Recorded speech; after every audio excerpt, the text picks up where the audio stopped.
Assalamualaikum warahmatullahi wabarakatuh. Alhamdulillahirabbil alamin wa bihi nasta'in wa ala umuri dunya waddin.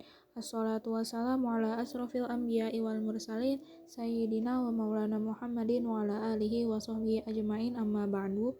Yang terhormat kepada dosen pengampu mata kuliah Usul Fikih dan Qawaid Fikih yaitu Bapak Dr. Ahmad Otong Bustomi LC MAG. Di sini saya Artika Fauziah dengan NIM 24821200093 ingin membahas tentang penerapan kaidah fikih al-musyaqqah at-tajlibut taisir dalam ibadah.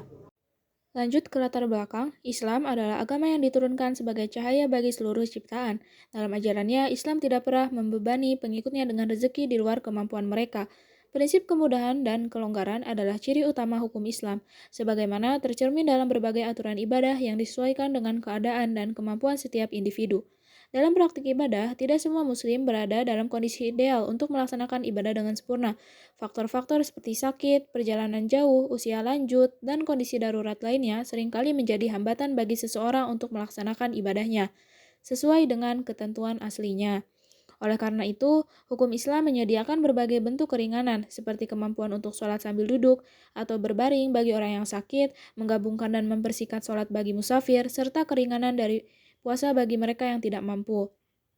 Namun, dalam realitas kehidupan modern, masih ada kesalahpahaman yang meluas di masyarakat bahwa menerima keringanan dalam kewajiban agama merupakan bentuk pengabaian atau kelalaian dalam iman. Pandangan ini dapat menyebabkan seseorang terlalu memforsir diri yang berdampak negatif pada kesehatan dan kesejahteraannya. Berdasarkan hal tersebut, pembahasan mengenai penerapan prinsip hukum Islam al-musyaqqah tajlibut taisir dalam ibadah penting untuk dikaji. Studi ini diharapkan dapat memberikan pemahaman yang lebih komprehensif tentang prinsip kemudahan dalam Islam, sekaligus menekankan bahwa kemudahan dalam beribadah bukanlah penyimpangan dari syariat, melainkan bagian integral dari tujuan hukum Islam itu sendiri. Adapun rumusan masalah dan tujuan penelitian pada materi ini. Masalah yang pertama yaitu apa yang dimaksud dengan kaidah fikih al-musyaqqah tajlibut taisir dalam perspektif hukum Islam? Yang kedua, apa saja kaidah turunan yang lahir dari kaidah al-musyaqqah tajlibut taisir dalam fikih ibadah? Dan yang ketiga, yaitu bagaimana penerapan kaidah al-musyaqqah tajlibut taisir dalam contoh kasus ibadah seperti ibadah orang sakit, musafir, dan kondisi darurat lainnya. Selanjutnya, tujuan penelitian. Yang pertama, untuk mengetahui dan memahami pengertian kaidah fikih al-musyaqqah tajlibut taisir dalam hukum Islam. Yang kedua, untuk mengidentifikasi dan menjelaskan kaidah-kaidah turunan yang berasal dari kaidah fikih al-musyaqqah tajlibut taisir dalam pelaksanaan ibadah. Dan yang ketiga, untuk menganalisis penerapan kaidah fikih al-musyaqqah tajlibut taisir dalam contoh kasus ibadah seperti ibadah orang sakit, musafir, serta kondisi darurat lainnya. Selanjutnya ke pembahasan. Yang pertama itu definisi kaidah al-musyaqqah tajlibut taisir. Al-musyaqqah berasal dari syaqqa yasyuqqu yang bermakna al-tabu atau letih. Syak dapat diartikan sebagai al-juhdu yang bermakna usaha kerja keras. Sedangkan taisir secara bahasa ialah kemudahan dan kelembutan. Kejinakan yang berarti al-samha toleransi. User sendiri adalah kebalikan dari asar atau kesusahan. Secara garis besarnya, al-musyaqqah yang mendatangkan kepada kemudahan, yakni segala kesukaran yang mencapai batas kebiasaan kemampuan manusia. Selanjutnya, tajlib bermakna yaitu mendatangkan dan menghadirkan, sedangkan al-taisir secara etimologis berarti kemudahan, seperti di dalam hadis Nabi yang diriwayatkan oleh Bukhari yang artinya, agama itu memudahkan. Agama yang disenangi Allah adalah agama yang benar dan mudah. Hadis riwayat Abu Hurairah.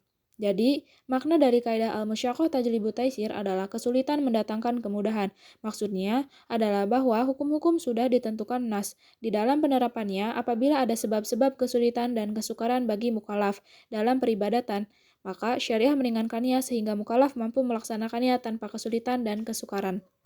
Kemudian yang kedua yaitu dalil kaidah al-musyaqqah tajlibut taisir. Itu terdapat pada surat Al-Baqarah ayat 185 yang artinya, dan barang siapa yang sakit atau dalam perjalanan lalu ia berbuka, maka wajiblah baginya berpuasa sebanyak hari yang ditinggalkannya itu pada hari-hari yang lain. Allah menghendaki kemudahan bagimu dan tidak menghendaki kesukaran bagimu. Yang kedua yaitu ada dari Quran Surat Al-Baqarah ayat 286 yang artinya Allah tidak membebani seseorang melainkan sesuai dengan kesanggupannya. Dan yang ketiga yaitu ada pada Surat An-Nisa ayat 28 yang artinya Allah hendak memberikan keringanan kepadamu dan manusia dijadikan bersifat lemah. Kemudian ada turunan dari kaidah al-musyaqqah tajlibut taisir. Yang pertama itu adalah takhfif isqat, yaitu keringanan dalam bentuk penghapusan seperti tidak sholat bagi wanita yang sedang menstruasi atau nifas, tidak wajib haji bagi yang tidak mampu. Kemudian yang kedua, takhfif tanqis, yaitu keringanan berupa pengurangan seperti sholat qashar 2 rakaat yang asalnya 4 rakaat. Kemudian yang ketiga yaitu takhfif ibadal atau penggantian, mengganti satu ibadah dengan ibadah lain yang lebih mudah. Contohnya itu tayamum mengganti wudhu, sholat sambil duduk bagi yang sakit. Kemudian yang keempat yaitu takhfif takdim atau pendahuluan. Mendahulukan pelaksanaan ibadah, contohnya adalah jamak takdim saat safar. Kemudian yang kelima, takhfif takhir, yaitu adalah mengakhirkan pelaksanaan ibadah, contohnya jamak takhir saat safar, kemudian membayar puasa di lain waktu. Dan yang keenam yaitu takhfif tarkhis atau memperbolehkan hal yang haram dalam keadaan darurat, contohnya makan bangkai saat lapar hebat. Kemudian yang ketujuh atau yang terakhir yaitu adalah takhfif taghyir, yaitu mengubah cara pelaksanaan ibadah. Contoh mengganti sholat berdiri dengan duduk. Kemudian materi yang terakhir yaitu implementasi kaidah al-musyaqqah tajlibut taisir pada ibadah orang sakit, musafir, dan kondisi darurat. Yang pertama itu penerapan pada ibadah orang sakit. Dalam ibadah orang sakit, kaidah al-musyaqqah tajlibut taisir diterapkan melalui pemberian keringanan sesuai kemampuan fisik. Orang yang tidak mampu berdiri diperbolehkan sholat sambil duduk dan jika tidak mampu duduk maka boleh berbaring. Hal ini berdasarkan hadis Rasulullah SAW yang artinya, sholatlah engkau sambil berdiri, jika tidak mampu maka sambil duduk, dan jika tidak mampu maka sambil berbaring. Hadis riwayat Bukhari. Kemudian selain itu orang yang sakit dikhawatirkan kesehatannya akan memburuk. Apabila berpuasa diperbolehkan untuk tidak berpuasa pada bulan Ramadan dan menggantinya di hari lain. Hal ini disesuaikan dengan firman Allah Subhanahu wa taala yang artinya, barang siapa di antara kamu sakit atau dalam perjalanan, maka wajib mengganti sebanyak hari yang ditinggalkannya pada hari-hari yang lain. Quran Surat Al-Baqarah ayat 184. Kemudian yang kedua yaitu penetapan pada ibadah musafir. Berpergian adalah salah satu syarat yang diakui oleh syariat sebagai penyebab ringannya ibadah. Perjalanan jauh seringkali menyebabkan kelelahan dan kesulitan, sehingga Islam memberikan kemudahan berupa kemampuan untuk melaksanakan sholat secara lebih banyak dan lengkap. Dasar hukum untuk kemudahan ini terdapat dalam firman Allah Subhanahu wa taala ayat An-Nisa ayat 101 yang artinya, dan apabila kamu berpergian di muka bumi, maka tidaklah mengapa kamu mengqashar sholat. Kemudian yang ketiga yaitu penerapan pada kondisi darurat lainnya. Kaidah al-musyaqqah tajlibut taisir juga berlaku dalam situasi darurat lainnya, seperti bencana alam, wabah penyakit, atau situasi yang mengancam jiwa. Dalam keadaan darurat, hukum Islam memperbolehkan fleksibilitas dalam melaksanakan ibadah selama tetap mempertahankan esensinya. Prinsip ini sejalan dengan firman Allah Subhanahu wa taala yang artinya Allah tidak membebani seseorang melainkan sesuai dengan kesanggupannya. Quran Surat Al-Baqarah ayat 286. Selain itu, terdapat kaidah turunan yang berbunyi ad-darurat tubih al-mahzurat. Keadaan darurat membolehkan hal-hal yang terlarang, yang memperkuat penerapan kemudahan dalam situasi luar biasa.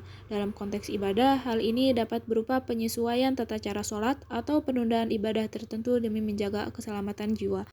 Baik, kesimpulannya, berdasarkan pembahasan tersebut dapat disimpulkan bahwa kaidah fikih al-musyaqqah tajlibut taisir merupakan prinsip fundamental dalam hukum Islam yang menekankan bahwa kesulitan apapun yang dialami oleh seseorang mukallaf dalam melaksanakan ibadah dapat menyebabkan kemudahan dalam pelaksanaannya. Penerapan kaidah al-musyaqqah tajlibut taisir dalam ibadah orang sakit menunjukkan penekanan kuat Islam pada aspek kemanusiaan dan kesehatan. Keringan seperti sholat sambil duduk atau berbaring, serta izin untuk tidak berpuasa bagi orang sakit didasarkan sepenuhnya pada Al-Quran dan hadis. Dalam konteks ibadah musafir, aturan ini memberikan kemudahan berupa kemampuan untuk melaksanakan sholat jamak dan qashar serta menunda puasa Ramadan. Keringanan ini bukanlah bentuk pengurangan nilai ibadah, melainkan solusi syariat agar kewajiban tetap dapat dilaksanakan di tengah keterbatasan dan kesulitan yang disebabkan oleh perjalanan jauh. Dalam keadaan darurat seperti bencana alam, wabah penyakit, atau situasi yang mengancam jiwa, penerapan prinsip al-musyaqqah tajlibut taisir menjadi semakin relevan. Hukum Islam memperbolehkan penyesuaian dalam pelaksanaan ibadah sesuai dengan kemampuan dan keadaan seseorang. selama esensi ibadah tidak berkurang. Prinsip ini menekankan bahwa kemudahan dalam Islam merupakan bagian dari tujuan hukum Islam, yaitu maqasid al-syariah dalam menjaga agama, kehidupan, dan kesejahteraan manusia. Dengan demikian, dapat ditekankan bahwa prinsip al-musyaqqah tajlibu taisir bukanlah alasan untuk meremehkan ibadah, melainkan pedoman untuk melaksanakan secara proporsional dan bijaksana. Terima kasih atas perhatiannya. Mohon maaf apabila ada salah kata maupun perbuatan. Wabillahi taufik wal hidayah. Wassalamualaikum warahmatullahi wabarakatuh.